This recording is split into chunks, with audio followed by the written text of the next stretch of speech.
Where are you from? Assam, okay. వీళ్ళని అస్సాం నుంచి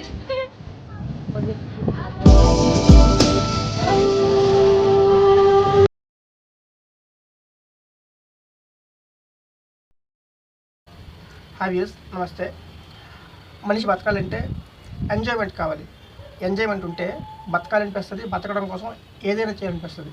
లేదంటే బతుకుంటే రక్తం వస్తుంది. అలాగే ఏదైనా ఒక విషయాన్ని 10 మంది బలంగా ప్రచారం చేస్తే అది నిజం కావచ్చు, అబద్ధం కావచ్చు. కొన్ని వేల మంది, లక్షల మంది తరతరాలుగా, యుగాలుగా బ్లైండ్గా, గుడ్డుగా ఫాలో అయితే ఉంటారు.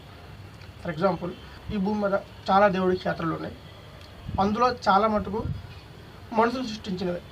పలానా క్షేత్రాన్ని పలానా టైంలో దర్శిస్తే మంచిది, అనుకున్నవి నెరవేరుతాయి, ముక్తి వస్తుంది, మోక్షం వస్తుంది, ఇలా ప్రచారం చేస్తే అందులో నిజమంతా అబద్ధమంతా చూడటం, పొలోము వెళ్ళటం, కుమ్ముకు సావటం.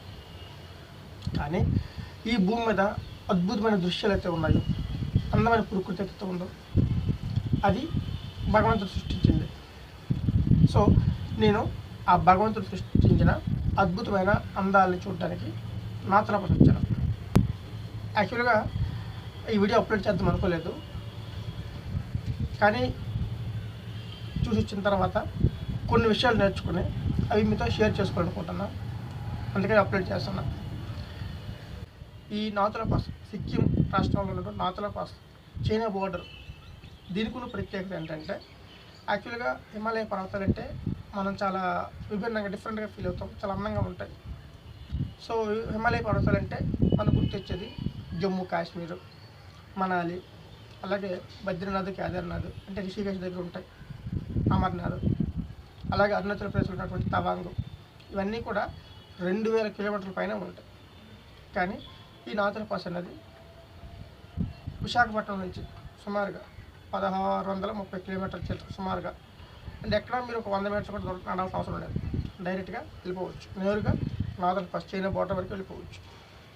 సో తెలుగు రాష్ట్రాలతో పాటుగా సౌత్ ఇండియాకి దగ్గరగా ఉన్నటువంటి హిమాలయ పర్వతాలు లైఫ్లో ఒకసారైనా సరే కూడా చూసే ప్రయత్నం చేయండి. సో విశాఖపట్నం నుంచి ఈ చైనా బార్డర్ నాతులాపాస్కి సుమారు 1630 కిలోమీటర్లు ఉంటుంది. విశాఖపట్నం నుంచి వెస్ట్ బెంగాల్లో ఉన్న న్యూ జల్పైగూరికి డైరెక్ట్ ట్రైన్స్ ఉంటాయి. న్యూ జల్పైగూరు నుంచి మనం సిలిగురి చేరుకోవాలి. సిలిగురి బస్ స్టేషన్ దగ్గరే రైల్వే స్టేషన్ పక్కనే ఉంటాయి. సిలిగురి నుంచి గ్యాంగ్టాక్కి 110 కిలోమీటర్లు, 250 రూపాయలు ఛార్జీ. అలాగే మీరు ఒక రాత్రి గ్యాంగ్టాక్లో స్టే చేయాల్సి వస్తుంది. తర్వాత మీరు పిఏపి ప్రొటెక్టెడ్ ఏరియా పర్మిషన్ తీసుకోవాల్సి వస్తుంది నాతులాపాస్ చూడాలంటే. అది మీరు ఏదైనా హోటల్లో స్టే చేస్తే ఆ హోటల్ స్టాఫ్ కానీ లేకపోతే ఎవరైనా ట్రావెల్ ఏజెంట్స్ కానీ సెట్ చేస్తారు. అందుకోసం మీరు 200 రూపాయలు పే చేయాలి. అలాగే ఓటర్ ఐడి కానీ, పాస్పోర్ట్ కానీ, డ్రైవింగ్ లైసెన్స్ కానీ వాళ్ళకి ఇవ్వాలి. ఆధార్ కార్డు అనేది యాక్సెప్ట్ చేయరు. అలాగే 2 పాస్పోర్ట్లు ఇస్తే వాళ్ళే మీకు ఈ పాస్ అనేది అరేంజ్ చేస్తారు. గ్యాంగ్టాక్ నుంచి నాతులాపాస్కి 2 వైపులా కలిపి 1000 రూపాయల వరకు తీసుకుంటారు ట్యాక్సీకి. సో ఒక నైట్ అంతా గ్యాంగ్టాక్ ఒక హోటల్లో స్టే చేశాను. గ్యాంగ్టాక్ గురించి చాలా ఇంట్రెస్టింగ్ పాయింట్స్ ఉంటాయి, అది నెక్స్ట్ వీడియోలో చేస్తాను. సో ఆ నైట్ ఉండి ఎర్లీ మార్నింగ్ 7 గంటలకు నాతులాపాస్ బయలుదేరాను. ఈ గ్యాంగ్టాక్ నుంచి నాతులాపాస్ వెళ్ళే దారి మొత్తం కూడా ప్రతి ఒక్క క్షణం చాలా అంటే చాలా అద్భుతంగా అనిపిస్తుంది.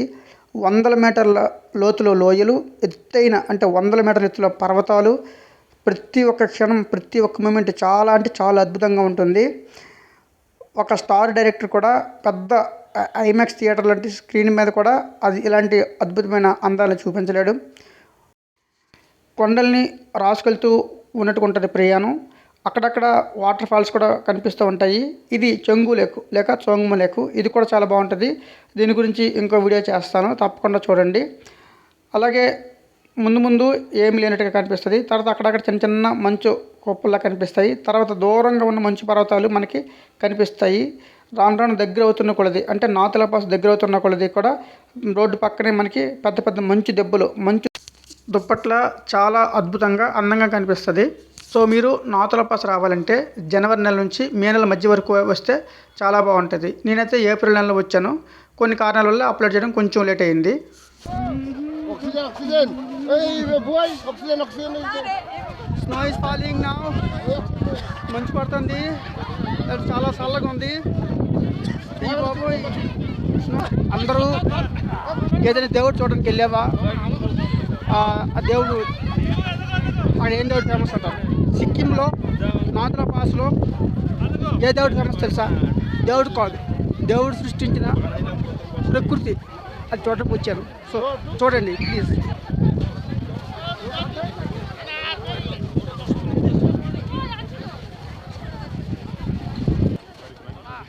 Hi.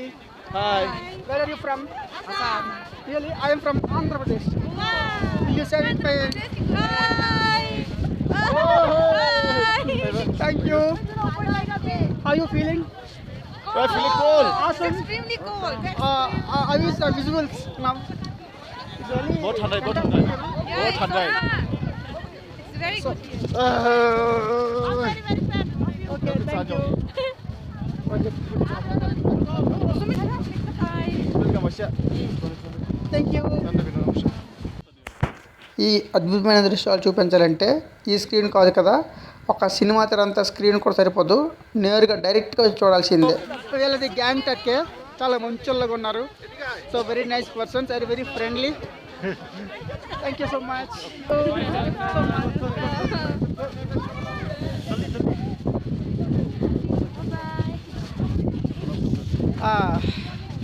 అందరూ తెల్లగా ఉండదు కానీ అన్ని సొట్ట మొక్కలే.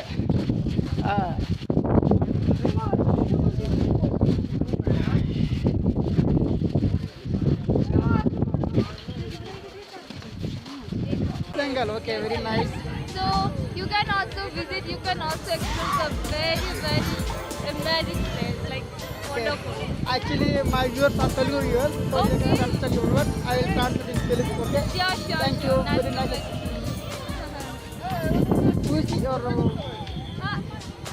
She is Okay, where are you from? Assam. Assam, okay. వీళ్ళు అస్సాం నుంచి వచ్చారు. మన Hi, Andhra Pradesh. Hi. ఇక్కడ అమ్మాయిలు అయితే మనతో మాట్లాడాలి, ముచ్చట్లు పెట్టుకోవాలని ఓ మీదకి పడిపోతాను.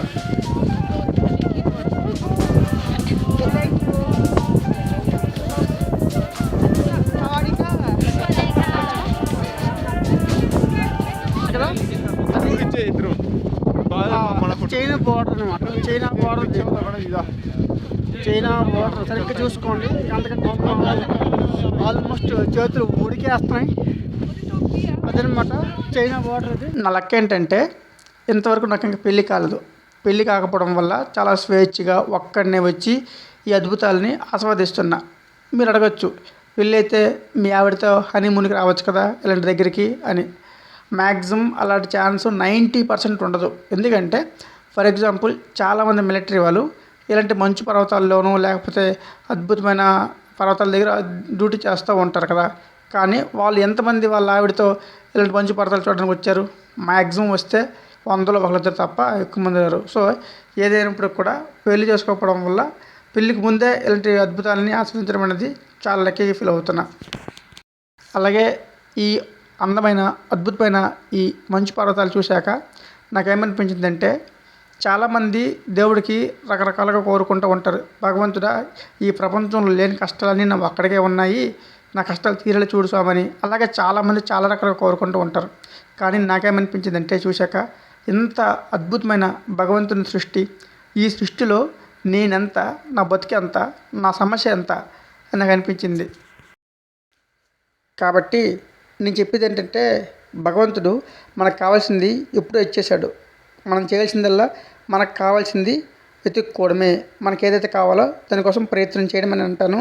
సో మొత్తం మీద ఈ వీడియో మీద మీ యొక్క అభిప్రాయాన్ని కామెంట్ చేయండి, లైక్ చేయండి, షేర్ చేయండి. ప్లీజ్ జిఎల్ఆర్ థాట్స్ ఛానల్ని సబ్స్క్రైబ్ చేసుకోండి. Thank you.